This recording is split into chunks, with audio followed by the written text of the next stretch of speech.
Come on, do her in. So we've seen how Jehu has been anointed king. We've seen how the prophet Elisha says to tell Jehu to wipe out Ahab and his whole family, mainly because of Jezebel's sin, I guess you would say. And we've seen how Jehu is on his way to Jezreel and has killed the king of Israel and the king of Judah. And Jezebel knows that her two sons, which were the two kings, have been killed already. And so she knows Jehu is on the way after her, so to speak. And it's interesting how she reacts, because she's defiant, basically. She paints her eyes, she puts her hair up, and, basically looking like a queen and royalty, positions herself up in a window where she's looking down at Jehu. And when Jehu gets to the town of Jezreel and Jezebel sees him, she defiantly says, "Oh, do you come in peace, you murderer of your master?" And Jehu immediately responds back, "Is anyone for me? Anyone on my side?"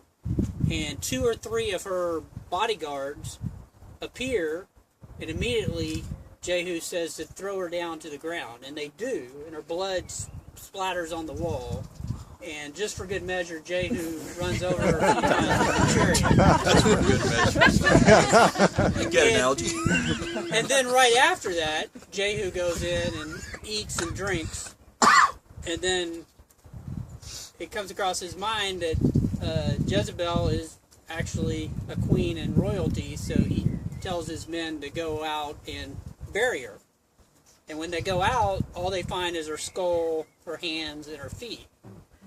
And they come back in and tell Jehu that, and he immediately responds that that's the fulfillment of the prophecy of the prophet Elisha, that says that Jezebel will be devoured by the dogs in Jezreel.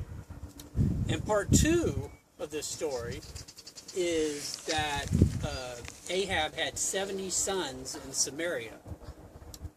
And remember, he was told to wipe out the whole house of Ahab.